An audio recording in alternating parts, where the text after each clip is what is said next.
Hello everyone, this is Jennifer. So, we are moving on to our next topic, which is percentages. So, fraction with denominator 100 is nothing but percentage. So, basically, a percentage means for every 100, it is for every 100th. What is the value of it?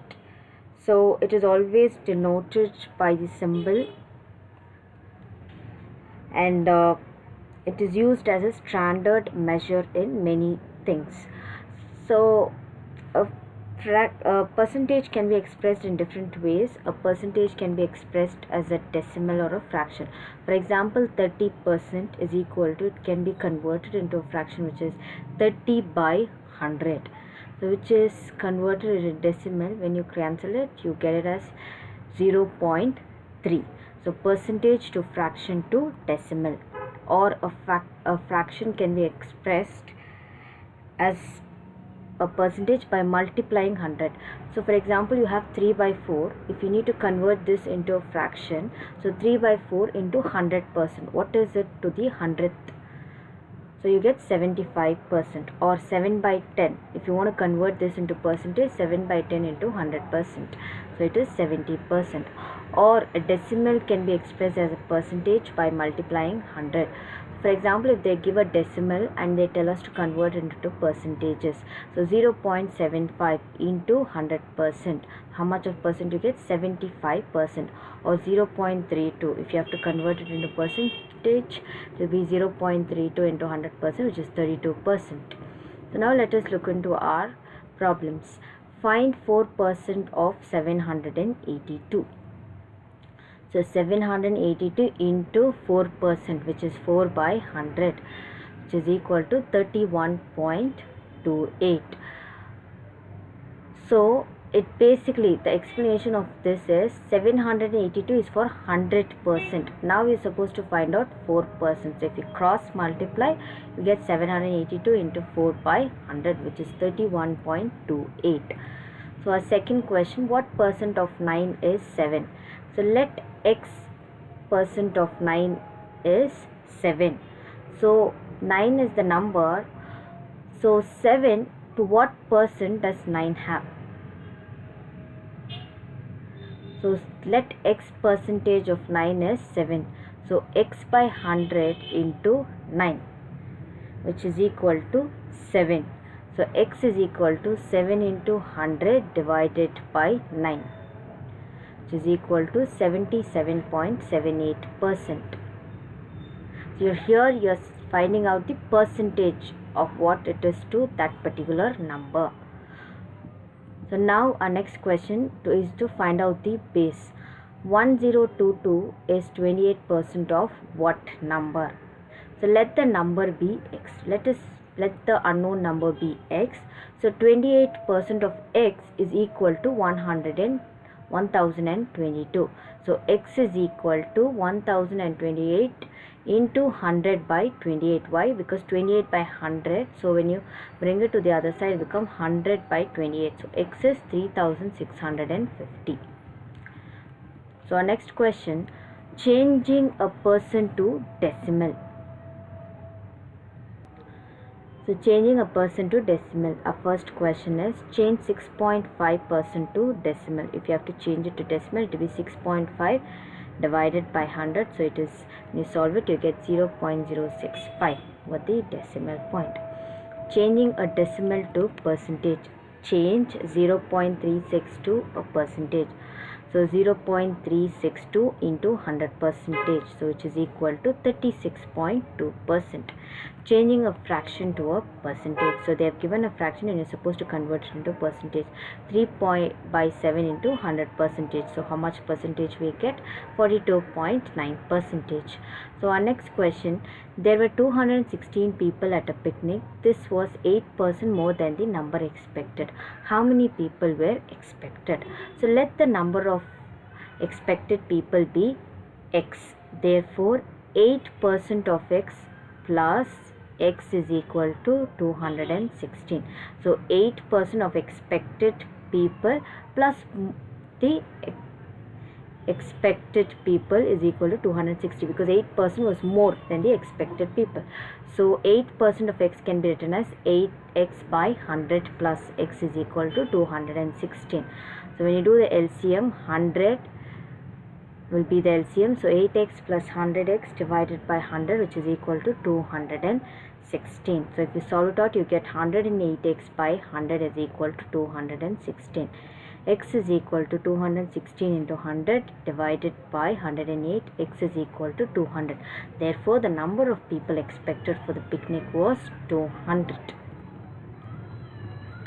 So our next question, a man spends 30% of his income to rent and 50% of the remainder for other expenses. If he saves rupees 2000 per month, find his monthly income. Let the monthly income be rupees 100. So 30% of income, which is 30% of 100 is 30 rupees. So the remaining, how much it will be? 100 minus 30, which is 70 rupees. In that 70 rupees, he uses 50% for other expenses. So 50 by 100 into 70. So 35 rupees he uses for other expenses. So the remaining is 70 minus 35. 35 rupees is his saving. So if you see the question, 30% of his income. So in that 30% of income, 70 rupees, he spends 35 rupees and he saves 35 rupees. If the monthly income is 35, then monthly saving is 35, then monthly income they are telling 100 rupees. If the monthly saving is 2000, which is given in the question, then what is your monthly income? That is what we are supposed to find out. Cross multiply. So if you will get 2000 into 100 divided by 35, the monthly income is 5714.28. So our next question, if the income of A is 50% more than the income of B, then by what percent is the income of B less than the income of A? So let the income of B is rupees 100. Okay, because A's income is 50% more than B. So then A's income is 50% more than me. So 50% of B is 50 rupees. 50 by 100 into 100. So income of A is equal to 100 plus 50, because A's income is 50% more than B. So 100 plus 50, which is equal to 150. So the difference of income of A and B is 150 minus 100, which is rupees 50. If A's income is 150, then B's income is less than A, which is rupees 50. If A's income is 100, then B's income is less than what percent? That is what they are asking in the question. But what percent is income of B less than the income of A? So if you cross multiply 50 into 100 divided by 150, which is 33.5%. So B's income, which is less than A in percentage, is 33.5%. So our next question, in an election a candidate secured 47% of the votes polled and lost the election by 12,366 votes. Find the total votes polled and the votes secured by the winning candidate. So let the losing candidate secured 47% of the votes polled. Winning candidate secured is equal to 100 minus 47%, which is 53% of the votes polled. So the difference is what? 53 minus 47, 6% of the vote is polled. According to the question that we have, 6% of the votes polled is equal to 12,366. Lost the election by 12,000. So out of 6% is the difference between the losing and the winning candidate. So 6% of the votes polled is equal to 12,366. So 6 by 100 of the votes polled is equal to 12,366. So votes polled is equal to 12,366 into 100 divided by 66 divided by 6. So 2,06,100. Total votes polled is equal to 2,06,100. Winning candidate is 53% of 2,06,100, which is 1,09,223. So votes secured by winning candidate is 1,09,233. So next question, In an exam, one has to secure 40% marks to pass. A student gets 50 marks and fails by 30 marks. Find the maximum marks. So the marks secured is 50,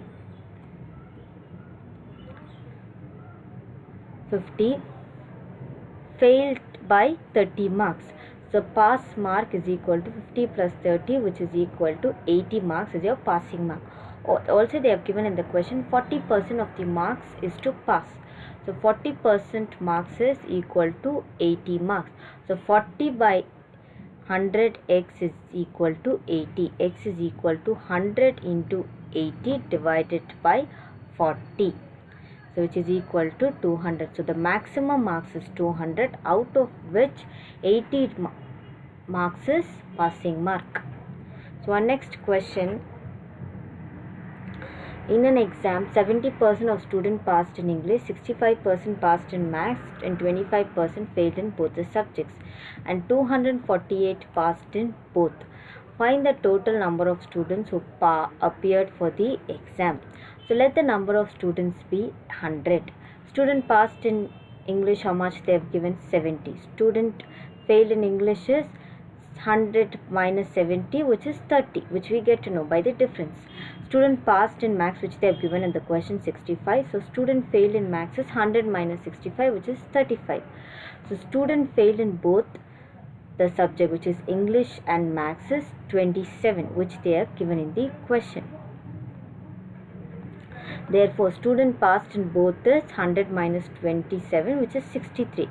Total number of students failed is 30 in English plus 35 in Maths minus 27, which is both, combination of both. Therefore, total number of students failed is 38. So, total number of students passed is 100 minus 38, which is 62. If total number of students passed is 62, then the total number of students is 100. That is what we have assumed. If the total number of students passed is 248, which they have given in the question, then what is the total number of students? If you cross multiply, 62 is for 100 and 248 is for what? If we cross multiply, it will be 248 into 100 divided by 62, which is 400. Therefore, the total number of students is 400 students. So our next question.